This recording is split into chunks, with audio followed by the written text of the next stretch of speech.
Hallelujah! What a mighty God we serve! हम What महान a great परमेश्वर की God सेवा we करते serve! हैं, अद्भुत परमेश्वर की सेवा करते हैं। Hallelujah! Amen. So ये मत बोलो जो सबके साथ होना है वो हमारे साथ भी होना है। Do not say what will happen to all will also happen to us. मैं आपको बार बार ये बोलता आया हूं, आप आत्मिक गोशेन में हो। I say this to you again and again. You are in the spiritual Goshen. आप आत्मिक गोशेन में हो। You are in spiritual Goshen. जब मिस्र में रोना था, विलाप करना था, गोशेन में नाचना और गाना और सेलिब्रेशन था। When there was crying and weeping in Egypt, there was dancing and rejoicing in Goshen. जब मिस्र में मृत्यु और अंधकार था, गोशेन में ज्योति और जीवन था। When there was death and darkness in Egypt, there was light and life in Goshen. Hallelujah. अपना मुंह खोलो, घोषणा करो, बोलो मैं आत्मिक गोशेन में हूँ, Open मेरा your mouth and परिवार decree, आत्मिक गोशेन में I am है। in spiritual Goshen. My family is in spiritual Goshen. Hallelujah, praise God. रात को इसको अपना एक रूटीन बना लो। Make it your रात routine. को भजन संहिता 91 की घोषणा करने के बाद ही मेरा सर तकिए को छुएगा। Every night after declaring Psalm 91 is when my head will touch the pillow. आमेन। आप जानते हैं ये साम कितना पावरफुल है। You know how शैतान powerful को is भी Psalm? पता है कितना पावरफुल है, इसीलिए यीशु मसीह को उसने साम 91 कोट किया। Even the devil knows how powerful this psalm is, so he quoted this psalm to Jesus. Amen. Hallelujah, Hallelujah. Praise God. Okay, now comes, आज अनॉइंटिंग ऑयल सर्विस है Today is anointing oil service. And आप सब बैठ सकते हैं।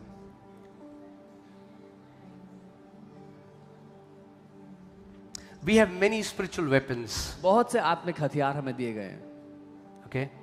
But there are two tangible weapons that a believer has. लेकिन दो ऐसे छुए जाने वाले शरीर में हमें हथियार दिए गए हैं विश्वासी को। First is Holy Communion. पहला है प्रभु भोज। If you understand the revelation behind Holy Communion, अगर आप प्रभु भोज के पीछे का प्रकाशन समझ गए, it can uproot any kind of sickness that you have been struggling with for years. तो वो हर प्रकार की बीमारी को उखाड़ फेंकेगा जिसका आप सामना करते हैं। आपने यहाँ पे गवाहियां देखी हैं, इतनी सारी गवाहियां जो लोगों के जीवन में भी जब वो रोज प्रभु भोज को लेने लगे, उस प्रकाशन के साथ कि वो क्या दर्शाता है। There are so many testimonies that happened here in this church when people started to take Holy Communion every day through that revelation. और दूसरा है anointing oil. And the second weapon is the anointing oil. आप खुद इस बात में research कर सकते हैं। You can research on that. यूहन्ना प्रेरित ये दर्शन देख रहा है, John the apostle was seeing this vision. और वो क्या देख रहा है? वो उस राइडर को देख रहा है जो घोड़े पर सवार है, जिसका नाम मृत्यु है। He's seeing that rider who's seated on that horse whose name is death. और वो जो घोड़े पे सवार है उसको ये अधिकार दिया गया कि 1/4 लोगों को मार दे पृथ्वी के। The one who was on the horse was given authority to kill 1/4 of those who were on the earth. या तो तलवार से मार दे, Either by sword, या अकाल से मार दे, by famine, या महामारी से, बीमारियों से मार दे, by sicknesses, या famines, जानवरों के द्वारा मार दे। or by beasts. अब ध्यान से सुनना, Now hear carefully. रेवलेशन आगे देखिए परमेश्वर क्या कहता है। फिर मैंने एक और स्वर्गदूत को जीविते परमेश्वर की मुहर लिए हुए पूरब से ऊपर की ओर आते देखा। उसने उन चारों स्वर्गदूतों से, जिन्हें पृथ्वी और समुद्र की हानि करने का अधिकार दिया गया था, ऊंचे शब्द से पुकार कर कहा। क्या कहा? ध्यान से सुनो। जब तक हम अपने परमेश्वर के दासों के माथे पर मुहर न लगा दें, तब तक पृथ्वी और समुद्र और पेड़ों को हानि ना पहुंचाना।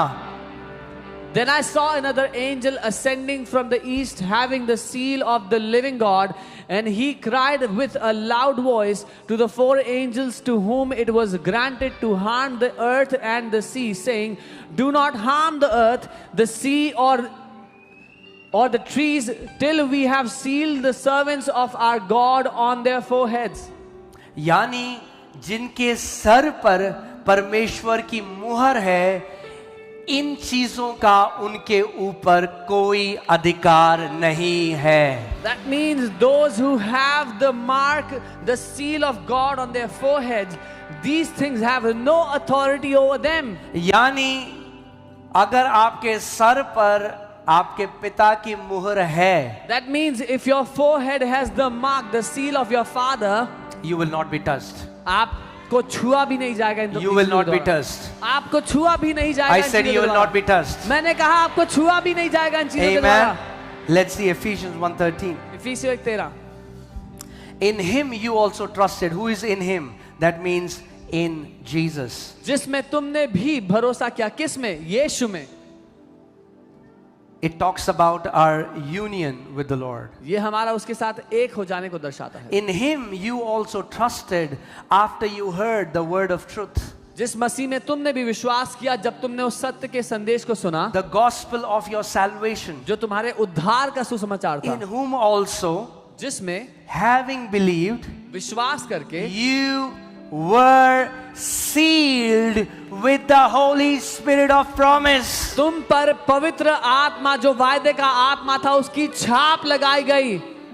हालेलुया। हालेलुया। अगर आपने पवित्र आत्मा को पाया है तो जीवित परमेश्वर की छाप आपके ऊपर लगाई गई है। If you have received the Holy Spirit, the seal of the living God is upon you. Amen. Amen. ऊपर चलते हैं, क्या लिखा था? जब तक हम अपने परमेश्वर के दासों के माथे पर मुहर ना लगा दें, तब तक पृथ्वी और समुद्र और पेड़ों को हानि ना पहुंचाना। Until we put a seal on the foreheads of the servants of our God, do not harm the sea, the earth, the trees, anything. मैंने एक दिन एक स्वप्न में देखा और मैंने एक परमेश्वर के दास को देखा और One day I saw- उनकी ज्यादा बड़ी कलीसिया नहीं, एक छोटी सी कलीसिया, मगर इसका कलीसिया के साइज से कोई लेना देना नहीं है। I saw a man of God and his church is small, but this has nothing to do with the size of the church. और मेरे सामने वो खड़े हुए स्वप्न में, और मैंने उनके यहाँ पे देखा, जैसे गोद के लिखा हो, यहाँ पे लिखा था परमेश्वर का पुत्र। And I saw him in the dream, and there was an engraving on his forehead that read, Son of God. जब वो घोड़े पे जो घुड़सवार मृत्यु है, जब वो आता है और आपकी तरफ जाता है, आपके सर पर वो छाप को देखता है, वो अपनी दिशा बदल देता है, क्योंकि आपके माथे में आपके पिता की छाप को देखता है। When that rider whose name is death comes towards you and sees the seal of your father on your forehead, he turns direction and goes away because you cannot be touched. Amen. Now hear this. You were sealed with the Holy Spirit. तुम पर छाप लगी थी। छाप लग चुकी है भैया। The seal has already been put on you. छाप लग चुकी है। You have already been sealed. Amen. Amen. जैसे जो यीशु पे विश्वास करते हैं, Those who believe in वो Jesus, उद्धार पाते हैं, they get saved. मगर बपतिस्मा क्या है? What is baptism? बपतिस्मा एक प्रगटीकरण है जो आपके अंदर हुआ है। आप उसको ओपनली डेमोन्स्ट्रेट कर रहे हो कि मैं यीशु का हूं। अब Baptism is an open demonstration of what has happened inside. You're declaring, I belong to Jesus. ऐसे ही Similarly, पवित्र आत्मा की छाप लग चुकी है, the seal of Holy मगर Spirit has आज been एक put on you. प्रगटीकरण के लिए But तेल now- किस चीज को दर्शाता है? What does oil represent? तेल किस चीज को दर्शाता है? What does oil show?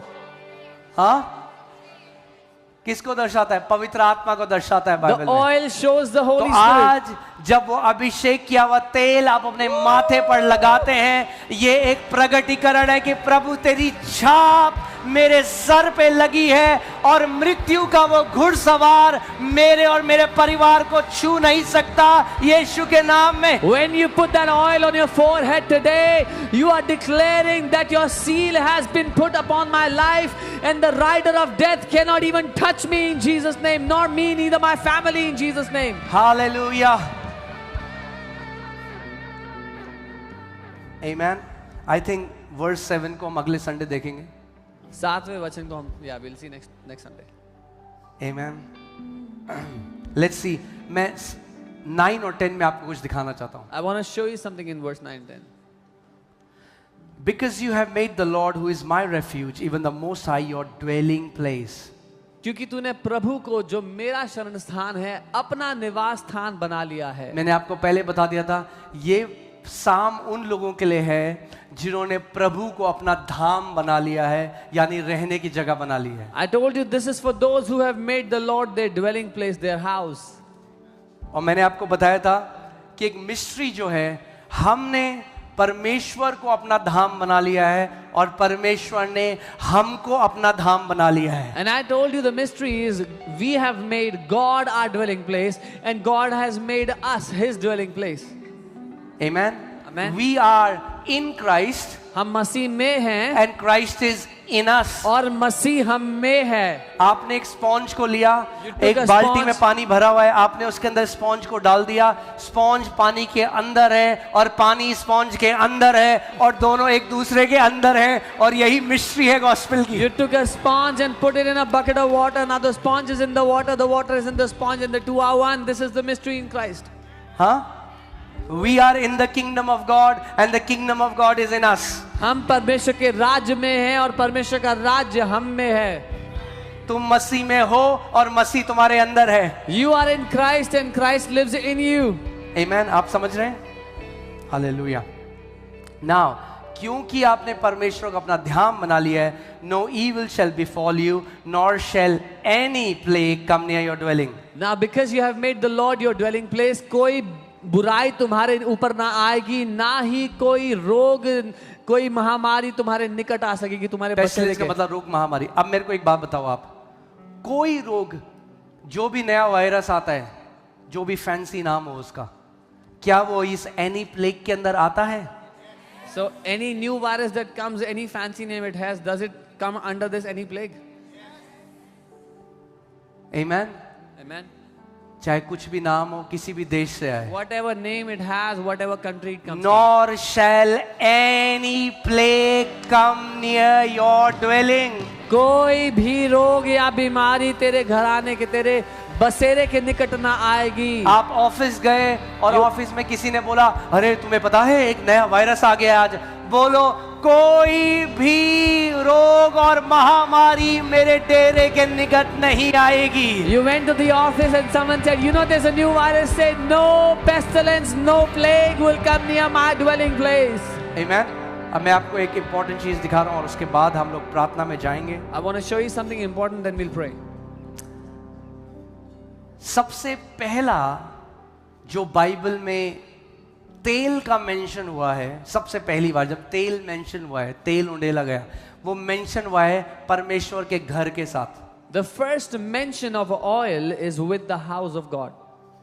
और बाइबल में जब भी आप पढ़ते हो, ये ऐसा ही नहीं लिखा गया है। And when you read it, it's not written just उसके like that. पीछे एक भेद है, एक प्रकाशन है। There is a mystery, a revelation behind it. तेल, मैंने आपको बताया था, तेल और कलीसिया का साथ में एक संबंध है। I told you the oil and the church are connected together. Okay. Then Jacob awoke from his sleep and said, surely the Lord is in this place and I did not know it.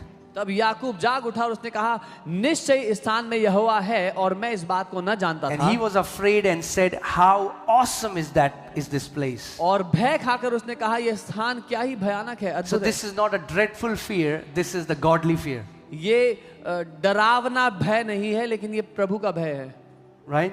He's saying, man, how awesome is this वो place. कह रहा है कितना अद्भुत है ये स्थान। This is none other than the house of God. ये और कोई जगह नहीं, लेकिन प्रभु का घर है। ध्यान से, ये तो परमेश्वर के भवन को छोड़ और कुछ नहीं हो सकता। हाउस ऑफ गॉड, यहां पे ध्यान दो, हाउस ऑफ गॉड। उसने क्या बोला? ये क्या है?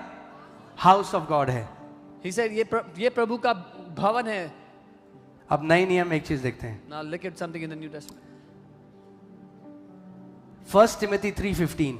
But if I am delayed, I write so that you may know how you ought to conduct yourself in the house of God, which is the church of the living God. So what is the house of God in New Testament? The church of the living God. और अंग्रेजी में इस प्रकार लिखा, यदि मेरे आने में देर हो तो तुझे पता हो प्रभु के भवन में, जो कि प्रभु की कलीसिया है, कैसा व्यवहार करना है। यानी कि परमेश्वर का भवन परमेश्वर की कलीसिया है नई वाचा में। Is that clear? साफ है? जेकब ने क्या बोला? ऊपर क्या- देखते हैं फिर से. What did Jacob This say? is none other than the house of God. How awesome is this place? ये यहोवा के भवन को छोड़कर और कुछ नहीं, कितना अद्भुत स्थान है ये. And now what does Paul say in Timothy? और अब पौलुस क्या कह रहे तिमोथी से?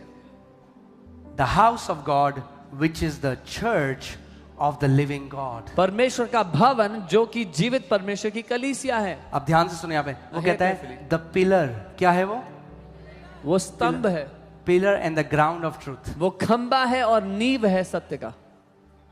Amen? Is that clear? इससे ज्यादा क्लियर तो हो नहीं सकता. It cannot be more Amen? clear. अब हम ऊपर देखते हैं याकूब ने फिर क्या किया. Then Jacob rose early in the morning and took the stone that he had put at his head, set it up as a pillar, pay attention, pillar, and poured oil on top of it. भोर को याकूब उठा और उसने तकिए का पत्थर लेकर एक खंबा खड़ा किया और उसके सिर पर तेल डाल दिया. क्यों किया? उसे मजा आ रहा था, पराठे बनाना चाह रहा था. Why did we do it? Did he want to cook something? क्यों डाला तेल? Why did he pour oil? इसके पीछे प्रकाशन है. There's a revelation behind it. तेल कहाँ बहता है? Where does oil flow from? परमेश्वर के घर में. In the house of God. परमेश्वर का घर क्या है? What is the house of God? जीवित परमेश्वर की कलीसिया The है, church of the जहाँ living पर God. संत इकट्ठा होते हैं, Where his saints gather together. जो अपने आप को परमेश्वर के भवन के अलग करते हैं. आप देख लेना, तेल कभी नहीं बहेगा उनके ऊपर. Anyone who separates themselves from the house of God, the church of God, the oil will not flow in their life. क्योंकि तेल कहाँ है? Where is the oil? परमेश्वर के भवन में है. It is in the house of God. इसीलिए बाइबल कहती है, how blessed it is when brothers dwell together with unity. It is like the oil that flows from the head through the beard and goes through the garments. It talks about the body coming together. क्या ही अद्भुत है जब भाई लोग संगति में रहते हैं. वो ऐसा है जैसे हारून के सर से तेल बहते हुए उसकी दाढ़ी उसके कपड़ों के छोर तक जाता है. वो शरीर को दर्शा रहा है जो कलीसिया है. Amen. और जो तेल हिब्रू में शब्द है, वो शब्द है शेमेन. And the word oil in Hebrew is the word shemen. शिन मेम नून. और ये जो शब्द शेमेन है, ये आपको साम 91 में मिलेगा. You find the word shemen in Psalm 91. Amen. You will find it in Psalm 91 where it says, जहां लिखा है your dwelling place. तेरा निवास स्थान, तेरा बसेरा. जहां कलीसिया है, वहां तेल बहता है. और ध्यान से सुनो, तेल बराबर लेवल में नहीं बहता. Where the church is, the oil flows तेल in. ऊपर से नीचे बहता है. The oil doesn't flow at equal levels. It flows from the head down, from the top down. जो अपने आप को अधीनता में लाना जानते हैं, जो तेल सर पे उंडेला जाता है, वो तेल उनके ऊपर भी आता है यीशु के नाम में. Those who know how to surrender themselves, when they submit themselves, the oil also flows upon them. आपने देखा होगा कुछ लोग, क्योंकि दुनिया में उनका जो स्टेटस है, वो आते हैं कहते हैं मैं कुछ हूं. वो तेल उनके ऊपर नहीं बहता. Those who are something in the world, when they come to the church and carry that title, I am something, the oil does not flow upon them. तेल नहीं बहता वहां पे. The oil क्योंकि does not flow तेल upon them. Sir से, दाढ़ी से होता हुआ नीचे बहता है. Because the oil flows from the head down to the beard and all the way to the clothes, the edge of the clothes. Amen. Amen. So इससे पहले कि हम प्रार्थना करें और सारे लोग, केवल प्रकाशन ये नहीं है मैंने तेल लिया मैंने लगा लिया, ये नहीं, ये जादू टोना नहीं होता यहाँ पे. Before we pray, टोटका नहीं है, Because- मसीह टोटका नहीं है. this is a revelation. It's not a quick fix that you'll put oil on your कितने forehead. लोग and समझ go. रहे हैं मेरी बातों को? इससे पहले कि आप तेल को अपने ऊपर लगाओ, Before you put the अपने oil on yourself, हृदय को सही जगह में ले आओ कि प्रभु मैं तेरे भवन की अधीनता, मैं अपने आप को अधीन करता हूं कि जो तेल तू सर के पत्थर के सर के सिरे में उड़ेलता है, वो मेरे ऊपर भी उड़ेला जाए. Amen. Bring your heart in the right place and say to the Lord, Lord, I submit to your house. I submit to the leaders, the house where you place me, so that the oil would flow upon my life. Because मैं आपको बता रहा हूं, घमंडियों के लिए परमेश्वर के राज्य में कुछ भी नहीं है. Because I'm telling you, there is nothing in the kingdom of God for those who are proud. क्योंकि परमेश्वर ने कहा मैं स्वयं उनका विरोध करता हूं. Because God says, I resist those who are proud. I myself resist them. वो बॉटल क्या, वो पूरा ड्रम लेके उड़ेल दें अपने ऊपर, कुछ नहीं होगा उनके A साथ। bottle or a drum, if they pour a drum on themselves, nothing will change in their life. केवल तेल लगाना ये नहीं है, उसके पीछे जो प्रकाशन है उसको समझना बहुत जरूरी है। Amen. It's not just putting the oil, but understanding the revelation behind that oil. याकूब ने तेल कहां उड़ेला? पत्थर के निचले हिस्से में नहीं उड़ेला। कहां उड़ेला? पत्थर के ऊपर उड़ेला। Where did Jacob pour the oil? Not at the bottom of the rock, at the top of the rock. कलीसिया का सर कौन है? Who is the head of the church? Masih. Christ. तेल उसके ऊपर उड़ेला गया। The oil has been poured upon फिर him. जो अगुवे उसने नियुक्त करे हैं उनके द्वारा बहता हुआ, फिर जो कलीसिया में अधीनता में रहता है वो तेल उनके द्वारा बहता हुआ नीचे तक जाता है। The oil that is poured on Christ comes upon the elders he has appointed in the church, and then upon those who submit to the elders in the church, the oil flows all the way top to the bottom. आज हम लोग Europe में गए या हम कई western countries में देखते हैं, वहां पे क्यों ऐसा है? वहां पे आपको देखते हो, वहां पे ये फ्लैट कल्चर है जहां पे अपने अगुओं के लिए कोई आदर नहीं है। In Europe, in many Western nations, there is a flat culture and there is no honor for their own leaders. And वो वचन के विरोध में है, क्योंकि बाइबल क्या कहती है? अपने अगुओं के अधीन रहो। वचन में कमांडमेंट है। And that is against the word of God, because the word of God says, submit to your leaders. हाँ, अगर कोई दुष्ट अगुए हैं उस कलीसिया को छोड़ दो। If there is a wicked leader, leave that church. मगर अगर आप कलीसिया में हो और आपने अपने आप को सही जगह से समर्पित नहीं किया तो आपका आना बेकार है उस कलीसिया। But if you are in a church and you have not submitted yourself with a genuine heart, your coming is a waste of your time. आप अपना समय व्यर्थ करते हो, You're wasting your क्योंकि time. जो उस कलीसिया में उंडेला जाएगा वो कभी आपके ऊपर नहीं उंडेला जाएगा। Because what will be poured upon that church will never reach you. वो उन्हीं के ऊपर उंडेला जाएगा जो अधीनता में है, जो सही तरीके से सबमिट करते हैं अपने आप को। It will only come upon those who submit to that church, the leaders. It will only come upon them. Amen. Hallelujah. So आज जब हम प्रार्थना करेंगे, फिर से स्क्रिप्चर को देखते हैं, इसमें देखो क्या लिखा है। Today when we pray, let's look at this word again. That's why, devil is trying to attack the church. People are like, now we believe in deconstruction, we don't believe in the church. Why? Because the church is the pillar and ground of truth. He knows if he can destroy the sanctity of church, there will be no truth. लोग इसीलिए शैतान कलीसिया पर हमला कर रहा है। ये लोग कहते हैं हम डीकंस्ट्रक्शन को मानते हैं, क्योंकि शैतान जानता है कलीसिया सत्य का खंबा और नींव है। अगर इसको ढा दिया तो कोई टिक नहीं पाएगा फिर। कितने लोग मेरी बात को समझ रहे हैं आज? How many of you understand what I'm saying? So इससे पहले कि अब प्रार्थना हो और हम तेल आप अपने ऊपर लगाओ, Before we pray and you put oil on yourself, इससे पहले हम अपने हार्ट पोस्चर को सही करें कि प्रभु मैं रिबेलियन में तो नहीं जी रहा, bring मैं your- कहीं ऐसा तो नहीं, मैं जी फ्री बर्ड हूं, मेरा जो मन करता है मैं वहां जाता हूं। क्या आपका जीवन, और मैं ये नहीं कह रहा हूं यहीं आओ, अगर आप किसी और कलीसिया में जाते हो, किसी ना किसी कलीसिया में समर्पित हो, अधीन रहो, अपने दिल को आप सही स्थान पर सुरक्षित लेके आओ। रहोगे, आपका जीवन बचा रहेगा। I'm not just saying come here. If you go to any church, submit to the leaders of your church, your life will be protected and preserved, and you'll be safe. जैसे एक शारीरिक पिता है Just जो as हमें there's a- सिखाता है, As a जब physical हम गलत father, थे हमें शारीरिक रीति से उसने सही करा, हमें करेक्ट करा। क्या आपके ऊपर कोई आत्मिक अगुवा है जो आपको सही कर सके जब आप गलत जाते हो? as we've all had a physical father who corrected us when we were wrong, is there a spiritual father, an elder over your life who can correct you when you go wrong? क्या आपका जीवन किसी को accountable है? Is your life accountable to क्या anyone? कोई डांट लगा सकता है आपको? Is there anyone who can correct you, rebuke you?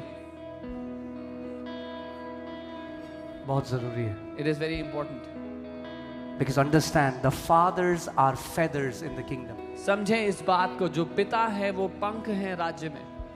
वो रक्षा करते They हैं protect आपके you. आसपास। They protect you from every danger around you. मैं आपको कितने इंस्टेंस बता सकता हूं ऐसे। एक बारी मैं बहुत थका हुआ था, मैं किसी मीटिंग से आया और मैं लेटने वाला था, अचानक प्रभु ने मुझे कहा कि there is an attack over pastor Ram's life. There are so many instances I can tell you. I came back from a meeting and I was so tired and about to sleep. प्रभु ने मुझे उठाया, कहा कि pastor Ram के जीवन पर attack है. He said, devil is wanting his life. शैतान उनका जीवन चाहता है. And मैंने अपनी वाइफ को बताया, मैंने कहा प्रभु ने कहा. उसी समय हम दोनों घुटने पे आए, हमने प्रार्थना करी. जब अगुए आपके जीवन में हैं, इतना जल्दी शैतान आपको ले जा नहीं सकता. And I told my wife, we both came on our knees and prayed. When there are elders over your life, the devil will not be able to touch you easily. Amen.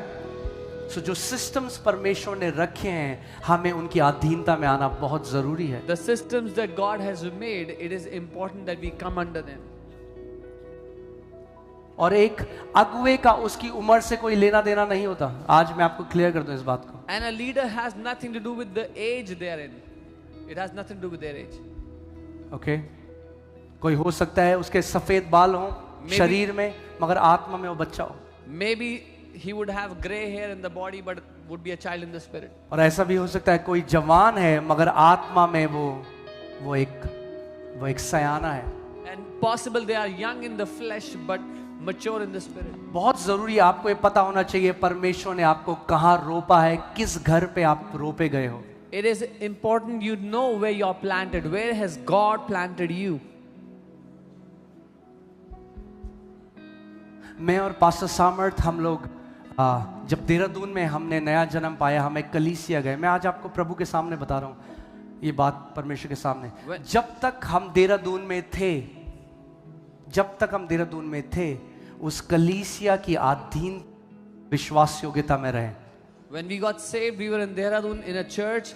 As long as we were in Dehradun, we were planted and submitted under the leadership of that church. मतलब एक दिन ये विचार भी नहीं आया हमारे कि एक बार ट्राई करते हैं दूसरी जगह. ट्राई कर, मेरे को आज समझ में नहीं आता. कई लोग एक बार ये, क्योंकि हमें पता था परमेश्वर पिता ने हमें यहाँ रोपा है, ये मेरा घर है, ये मेरे अगुए हैं, कोई डाउट नहीं है उसका. Not even for a second this thought hit us that let us go out and try another church, because we were sure, we knew that God has planted us in this house. This is where He has put us. मैं Dubai में गया, मैंने एक परिवार से पूछा, मैंने कहा ये आप कहाँ जाते हैं? कह रहे हम 3 कलीसिया में जाते हैं. I was in Dubai and I asked the family, where do you go to church? They said we go to 3 churches. मुझे पता नहीं उसका मतलब क्या. I don't even know what that means. मेरा परिवार जो है वो मेरा परिवार है. My family is my family. Amen. अगर कोई ऐसी कलीसिया में जाता है जहां का अगुआ सही नहीं है, गलत जीवन जीता है, पाप में गिर गया, आपके पास पूरा अधिकार है उस घर को छोड़ देने का. मगर किसी ना किसी घर में प्लांट हो, रोपे जाओ कि आप बढ़ो और आपके फलों को पूरी दुनिया देखे. If someone is going to such a church where the leader is wicked or has fallen in sin, you have full freedom to leave that church, but go to a church where you can be planted, submit to the leadership. Amen. Amen. Protection है. There is protection for you there. कलीसिया उस नोवा के arc की तरह है जो आपको बचा के रखेगा. बाहर जो भी हो रहा है, जो अंदर है घर के, वो सुरक्षित हैं यीशु के नाम में. The church is like the ark of Noah, that whatever is happening outside will not affect those who are inside the ark. They will be protected and preserved.